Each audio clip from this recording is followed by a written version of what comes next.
Hi hello friends, இன்றைக்கி நம்ம big பாஸை பற்றி தான் ஒரு ரிவ்யூ பார்க்க போகிறோம். இன்னையோட 2 ப்ரமோ வந்திருக்கு. அந்த ப்ரமோவை பற்றி தான் பார்க்க போகிறோம்.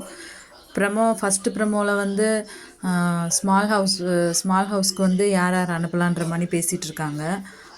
அதில் வந்து மாயாவும் பூர்ணிமாவும் ஒரே, அதாவது ஸ்மால் ஹவுஸ்லேயோ இல்லை பிக் பாஸ்லேயோ போடுறாங்க போல். ஆனால் அதை வந்து விசித்ராவுக்கு வந்து பிடிக்கலை.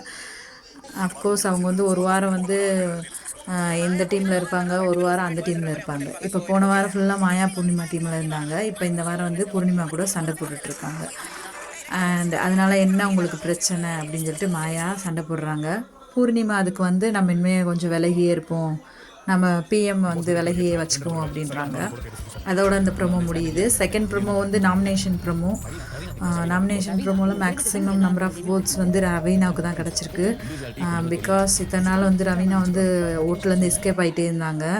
இந்த தடவை நல்லா சிக்கிட்டாங்கன்னு நினைக்கிறேன். பிகாஸ் அவங்க மணியோட இஷ்யூஸ்னால்.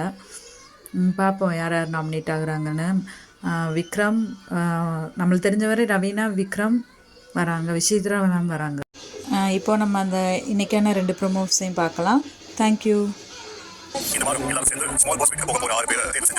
மாயா பூர்ணிமா இருந்தாங்க, அவங்க 2 பேரும் ஒரு செப்பரேட் வேர்ல்ட் இருக்கிற மாதிரி அவங்க மட்டும் இருப்பாங்க. சோ எனக்கு ஓகே இல்ல. திருப்பி வந்து மாயா பூர்ணிமா ஒரே கேம் விளையாடுறாங்க. மாயா பூர்ணிமா சேர்ந்து தான் பிரச்சனை ஆகும். அது கேம் உங்களுக்கு அஃபெக்ட் பண்ணல. உங்க கேம் அஃபெக்ட் பண்ணல. 2 பேரும் ஒண்ணா சேர்ந்து விளையாடிட்டு ஒரு மைண்ட் பண்ண மாட்டீங்களா? சோ இவள மெயின்டைன் டிஸ்டன்ஸ். பிக் பாஸ் வீட்டை விட்டு வெளியேற்ற 2 நபர்களை சரியான காரணத்தோட தேர்வு செய்ய சொல்லணும். முன்ன வந்து ஸ்ட்ராட்டஜியா நாமினேட் பண்ணேன், ஜெனியூனா நாமினேட் பண்ண போறேன். Raveena big pass. ரவீனா உங்களோட ஃபேவரட்டிசம் எல்லாரோட கேமையும் அஃபெக்ட் பண்ணுது. விக்ரம் சொல்றேன். இண்டிவிஜுவாலிட்டி கொஞ்சம் கூட தெரியல. விசித்ரா மேம். நான் தினேஷ் தான் சொல்லுவேன்.